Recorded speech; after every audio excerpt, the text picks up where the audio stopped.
کربلا د واقعیا زه مفتي صاحب ته خواست کوم چې دې باندې تاسو رڼا واچوئ چې موږ کتونکو ته دغې واقعې حوالې سره معلومات راشي. طریقه کار دا و چې اسلامي نظام چې کوم دی دا په شورا باندې بیس دی.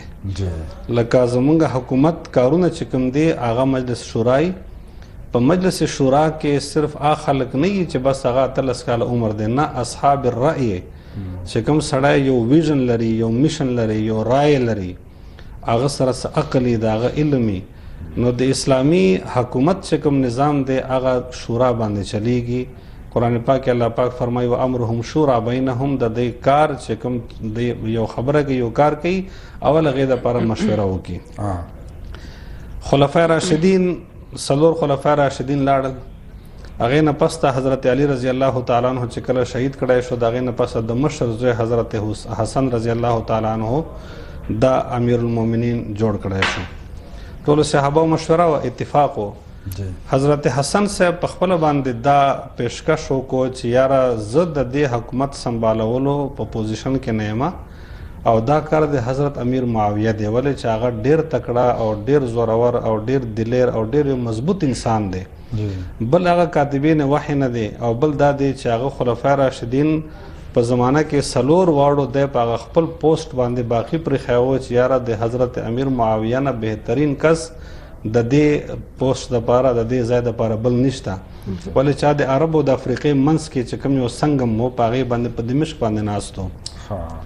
نو حضرت حسن د دې ځای نه لاړو په خپله باندې، او هغه ورته استقبال ته راووتو پوره لشکر سره، پوره شاهي شان و شوکت سره.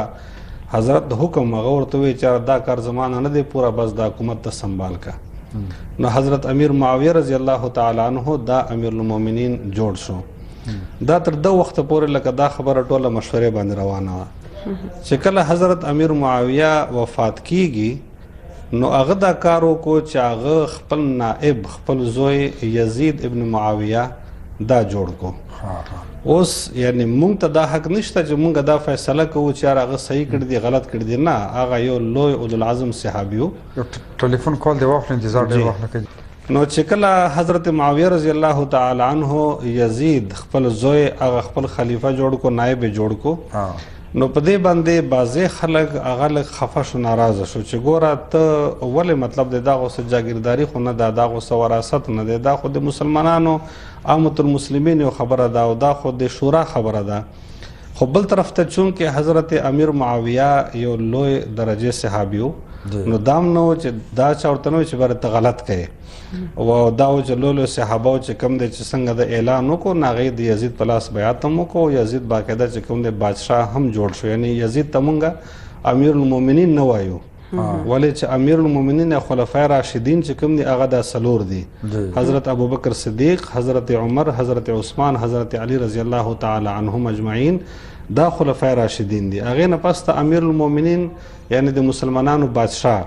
نو یزید مطلب دی یو ملک و، یو بادشاه او دا جوړ شو. صحابه کرامو د ده په لاس باندې بیعت هم وکړو او بس کار روانو. ځینې صحابه لکه عبدالله ابن عمر رضی الله تعالی عنه، عبدالله ابن زبیر رضی الله تعالی عنه، عبدالله ابن عباس یا حضرت حسین رضی الله تعالی عنه، دا په دې خبره لږ خوشحاله نه و.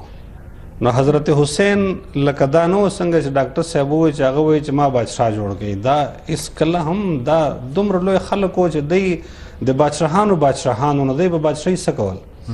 نو هغه لکه دا نه و چې د ځان د بادشاهي غوښته، هغه دا وایي چې یو طریقه را روانه ده، نو دا طریقه ولې مطلب دی چې ډسټرب کیږي، دا خبره ولې مطلب دی غلط ټریک ته اوړي.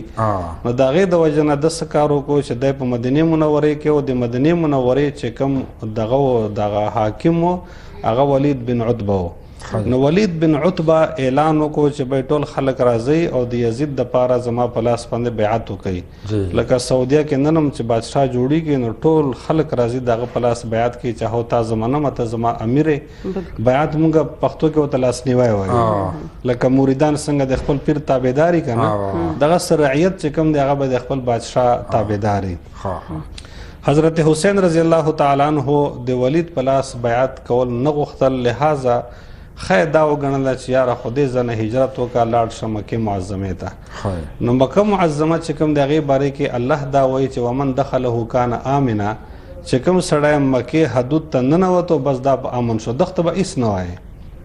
ټیک شو. نو د مدینې منورې نه هجرت وکړو، لاړو مکې معظمې ته سره د خپل اهل و عیال. ټول مطلب دی چې هر څه قبیله تیار کړه او هلته لاړو. د مکې معظمې چې کوم والي و په هغه سات کې هغه عمر بن سعید و. عمر بن سعید ورته ووایي چې بالکل موسټ ویلکم، خپل وخت تېروه چې څنګه ستا خوښه وي.